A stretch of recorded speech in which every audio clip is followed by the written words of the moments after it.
சோனில FX2 புதுசா ஒரு camera launch பண்ணிருக்காங்க. அந்த கேமரா பத்தி இந்த வீடியோல பார்க்க போறோம். நான் உங்க கௌதம் அன்பழகன். நீங்க பார்த்துட்டு இருக்கிறது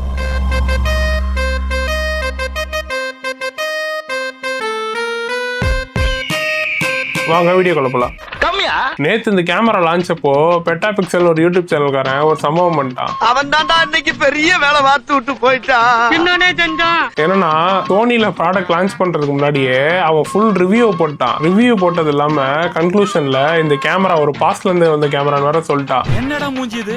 இதெல்லாம் வியாபாரம் ஆகாது. ஆல்ரெடி ரூமர்ஸ்ல A74 சென்சாரை பேஸ் பண்ணி தான் இந்த FX2 பில்ட் பண்ணிருக்காங்க கேள்விப்பட்ட உடனே அந்த கேமரா மேல பெருசா எக்ஸ்பெக்டேஷன்ஸ்ல எதுவும் வரல. ஏன்னா அது ஒரு 33 மெகா பிக்சல் சென்சார். அதை வச்சு ஹைபிரிடா பண்ணோம்னா எப்படியும் A74ல இருக்க அதே வீடியோ ஸ்பெக்ஸ் தான் வரும். அதை விட பெருசா எதுவும் வரப்போறது இல்ல. சரி இருந்தாலும் என்னதான் பண்ணிருக்காங்கன்ட்டு இந்த வீடியோல பார்க்கலாம். சிம்பிளா சொல்லணும்னா இந்த கேமரா A7 சென்சாரை FX3 பாடியில செட் பண்ணி அதுக்கு வியூ ஃபைண்டரும் AI சிப்பும் ஆட் பண்ணதுதான் இந்த கேமரா.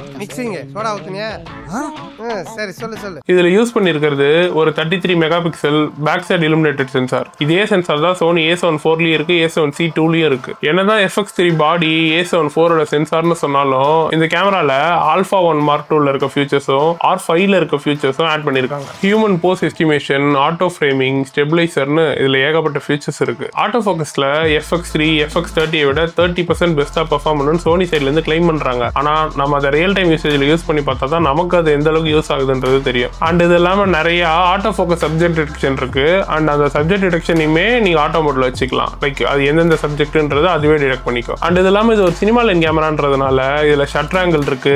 DCI 4Kல 24 ஃப்ரேம்ஸ்ல ஷூட் பண்ணிக்கலாம். அண்ட் ட்ரூ 24 ஃப்ரேம்ஸ் ரெக்கார்டிங்கும் இருக்கு. இந்த கேமரால உங்களால 10 பிட் 4:2 கலர் சாம்பிளிங்ல வீடியோஸ் எடுத்துக்க முடியும். இந்த கேமரால எக்ஸ்டர்னலா 16 பிட் ரா வீடியோ எடுக்கலாம். ஆனா அப்படி ஷூட் பண்ற வீடியோ சூப்பர் 35 மோட்லயும் 4.7K ரெசல்யூஷன்ல தான் ரெக்கார்ட் ஆகும். அண்ட் 4Kல ஷூட் பண்றப்போ அந்த ஃபுட்டேஜ் வந்து உங்களுக்கு 7Kல இருந்து டவுன் ஸ்கேல் பண்ணி 4K வர்றதுனால ஃபுட்டேஜ் ரொம்ப கிறிஸ்ப் அண்ட் கிளியரா இருக்கும். பட் ஆனா ஃபுல் HDல அப்படி கிடையாது. ஃபுல் HDல pixel binning or line skipping இந்த மாதிரி ஏதோ ஒன்று யூஸ் பண்றாங்க. ஸோ அதுல உங்களுக்கு கண்டிப்பா டீடைல் லாஸ் இருக்கும். அண்ட் இதுல மற்ற சோனி கேமராஸ்ல இருக்க எல்லா கலர் ப்ரொஃபைல்ஸ், எல்லா லாக் ப்ரொஃபைல்ஸுமே இருக்கு.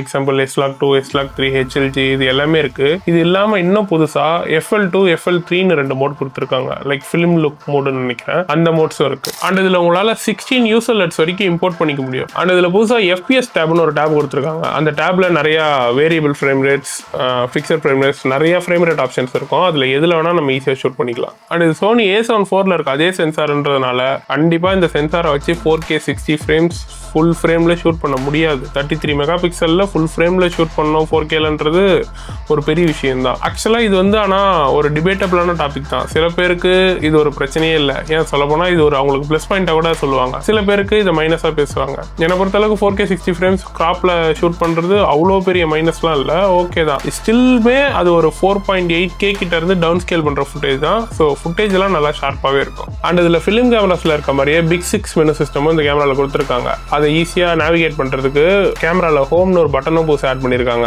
அந்த மெனுல ரொம்ப கிளியரா வீடியோ ஷூட் பண்றதுக்கான எல்லா செட்டிங்ஸுமே ஈஸியா உங்களுக்கு தெரியும். லைக் என்னென்ன விஷயம் தேவையோ அது எல்லாமே அந்த மெனுல இருக்கும். ரொம்ப நம்மளால ஈஸியா பாத்துக்க முடியும். ஆனா அந்த ஹோம் பட்டன் ஸ்டில்ஸ் மோட்ல அது சும்மா தான் இருக்கும். அந்த பட்டனை நம்மளால எதுக்கும் யூஸ் பண்ண முடியாது. கஸ்டம் ஃபங்க்ஷனாவும் அசைன் பண்ணிக்க முடியாது. அந்த மாதிரி கொடுத்திருந்தா இன்னும் கொஞ்சம் நல்லா இருந்திருக்கும். அண்ட் ரோலிங் ஷட்டர் பத்தி பாத்தீங்கன்னா சோனி A7 4ல என்ன இருந்துச்சு அதேதான்.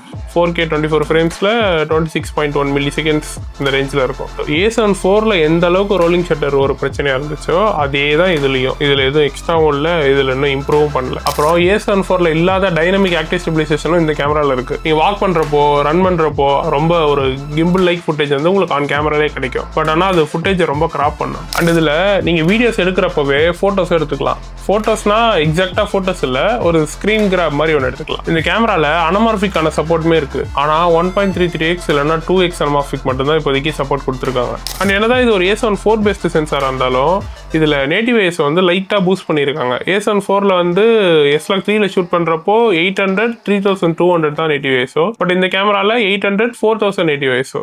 ஆக்சுவலாக நீங்கள் A7 IV ஃபுட்டேஜையும் FX2 ஃபுட்டேஜையும் சைட் பை சைட் கம்பேர் பண்ணீங்கன்னா A7 IV ஃபுட்டேஜ் வந்து கொஞ்சம் க்ளீனாக இருக்க மாதிரி இருக்கும். ஆனால் அது ஆக்சுவலாக அப்படி இல்லை. FX2ல ஆன் கேமரால நாய்ஸ் ரிடக்ஷன் பண்ணுறதை கொஞ்சம் கம்மி பண்ணியிருக்காங்க. ஸோ தட் அதோட டீட்டெயில்ஸ் உங்களுக்கு இன்னும் அப்படியே ப்ரெசர்வ் ஆகும். நீங்கள் போஸ்ட்டில் உங்களுக்கு எந்த அளவுக்கு வேணுமோ, நீங்கள் எதை காம்ப்ரமைஸ் பண்ணணுமோ அதை பண்ணி உங்களுக்கு எது வேணுமோ அதை நீங்கள் வச்சுக்கலாம். அண்ட் இதில் FX3லையும் இல்லாத 3.68 மில்லியன் டாட்ஸ் கொண்ட ஒரு டில்டபிள் வியூ ஃபைண்டரை இந்த கேமராவில் ஆட் பண்ணியிருக்காங்க. ஆக்சுவலி இது ஒரு நல்ல ஃபியூச்சர் தான். ஏன்னா வெளியில் அவுட்டோரில் ரொம்ப ஹார்ஷான லைட்டிங் கண்டிஷன்லாம் ஷூட் பண்ணுறப்போ அதுவும் இதில் இருக்கிற டிஸ்பிளே சுத்தமாக நமக்கு பத்தாது. அட்லீஸ்ட் மினிமம் உங்களுக்கு ஒரு எக்ஸ்டர்னல் டிஸ்பிளே வச்சு இருக்கணும். அந்த மாதிரி டைமில் இந்த வியூ ஃபைண்டர் ரொம்பவே ஹெல்ப்ஃபுல்லாக இருக்கும். அண்ட் இதில் ஒரு கஸ்டம் ஃபங்க்ஷன் பட்டனுமே கொடுத்துருக்காங்க இந்த வியூ ஃபைண்டருக்கு பின்னாடி. அண்ட் A7 IV A7C2லலாம் இருக்கிற அதே டிஸ்பிளே தான் இந்த கேமராலேயே கொடுத்துருக்காங்க. FX3 FX30 அளவுக்கு பெஸ்ட்டாலாம் இருக்காது, பட் ஓகே. அண்ட் இது ஒரு ஹைப்ரிட் கேமரான்றதுனால ஸ்டில்ஸுக்கும் மூவிக்கும் நேவிகேட் பண்ணுறதுக்கான ஒரு பட்டன் வந்து உங்களுக்கு கேமராலே கொடுத்துருக்காங்க. அண்ட் இந்த கேமராவில் லைவ் வியூவோட UI நீங்கள் கேமராவை போர்ட்ரேட்டில் ஷூட் பண்ணிங்கன்னா போர்ட்ரேட்டுக்கு ரொட்டேட் ஆகும். பட் ஆனால் நார்மல் மெனு சிஸ்டம் ரொட்டேட் ஆகாது, வெறும் லைவ் வியூ செட்டிங்ஸ் மட்டும் ரொட்டேட் ஆகும். அண்ட் இதில் சோனியோட மோஸ்ட் ஆஃப் த கேமராஸில் இருக்க அதே சோனி NP-FZ100 பேட்டரி தான் யூஸ் பண்ணியிருக்காங்க. பேட்டரி லைஃப் டீசென்ட்டாகவே இருக்கும், நல்லாவே இருக்கும். சோனி A7 IVல ஹீட்டிங் உங்களுக்கு ஒரு பெரிய இஷ்யூவாக இருந்துச்சுன்னா கண்டிப்பாக இந்த கேமரா அதை உங்களுக்கு சால்வ் பண்ணும். ஏன்னா FX3ல இருக்க அதே மாதிரியான இன்டர்னல் ஃபேன்ஸ் எல்லாமே இதில் இருக்கு. அது இல்லாமல் டிஸ்பிளேக்கு பேக் சைடில் புதுசாக 2 வெண்ட்டுமே ஆட் பண்ணியிருக்காங்க. மற்றபடி இதில் தேவையான எல்லா போர்ட்ஸுமே இருக்கு. ஆனால் FX3ல இருந்து கொஞ்சம் அங்கங்கே இடம் மாறி இருக்கு. FX3 FX30 மாதிரியே இதுலேயும் டாப் ஹேண்டலோட வருது. அதில் உங்களுக்கு எக்ஸ்ட்ரா இன்புட்மே வந்து அது வேணும்னா நம்ம எக்ஸ்ட்ரா பே பண்ணுற மாதிரி இருக்கும். கார்ட் ஸ்லாட்ஸுமே பார்த்தீங்கன்னா A7 IVல என்ன இருக்குமோ அதே தான். ஒரு கார்டு வந்து காம்போ கார்டு, லைக் உங்களால் SD கார்டும் போட்டுக்கலாம், டைப் A கார்டும் போட்டுக்கலாம். இன்னொரு கார்டில் வேறு SD கார்டு மட்டும்தான் போட முடியும். அதே செட்ஸ் ஆஃப் கார்ட் ஸ்லாட்ஸ் தான் இங்கே இருக்கு. அண்ட் இதில் கேமராக்கு கீழே 2 1/4" த்ரெட் கொடுத்துருக்காங்க. உங்கள் கேமரா ட்ரைபாட்லேயே கிம்பிள்லேயே போடுறப்போ இன்னும் கொஞ்சம் சேஃபாக இருக்கும். அண்ட் இதில் ஆட்டோ ஃப்ரேமிங் ஃபீச்சர் இருக்கு. லைக் இது வந்து இந்த தனியாக ஷூட் பண்ணுறாங்களே அவங்களுக்குலாம் இது ரொம்ப ஹெல்ப்ஃபுல்லாக இருக்கும். நீங்கள் ட்ரைபாடில் போட்டோ இல்லை ஒரு இடத்துல கேமரா ஃபிக்ஸ் பண்ணிட்டீங்கன்னா நீங்கள் மூவ் பண்ணுறதுக்கு ஏற்ற மாதிரி கேமராவே ஆட்டோமேட்டிக்காக கிராப் பண்ணி உங்களை மட்டுமே ஃப்ரேமில் சென்டர் பண்ணி ஃப்ரேம் ஃபாலோ பண்ணிகிட்டே இருக்கும். அண்ட் இதில் ஃப்ரேமிங் ஸ்டெபிளைசர்னு ஒன்று இருக்குது. அது வந்து இப்போ மேனுவலாக இப்போ இன்னொரு கேமரா வச்சு நீங்கள் ஷூட் பண்ணுறீங்க, அவங்க கேமரா உங்கள் கூடவே மூவ் ஆகி வருதுன்னா அப்போ ஃப்ரேம் வந்து லைட்டாக லெஃப்ட் ரைட் அந்த மாதிரி மூவ் ஆகலாம். பட் அந்த ஃப்ரேமிங் ஸ்டெபிளைசர் ஆன் பண்ணிட்டீங்கன்னா கேமராவே அதுக்கேற்ற மாதிரி கிராப் பண்ணி உங்களை சென்டர் ஆஃப் த ஃப்ரேம்லேயே ஃபாலோ பண்ணிட்டு வரும். ஆனால் இதில் FX3 மாதிரியே அந்த ஜாய்ஸ்டிக்கை தூக்கிட்டு போய் டாப்பில் வச்சிருக்கானுங்க. அது ஒரு மாதிரி யூஸ் பண்ணுறதுக்கே ரொம்ப கடுப்பாக இருக்கும். லோ ஆங்கிள் ஷாட்ஸ்க்கு யூஸ் பண்ணுறப்போ கன்வீனியன்ட்டாக இருக்கும். மற்ற டைமில் எல்லாமே அது ரொம்ப ஒரு மாதிரி கடுப்பாக இருக்கும். இந்த கேமராவில் FX3ல இருக்க அதே HDMI பஞ்சாயத்து ஒன்று இந்த கேமராலையும் இருக்குது.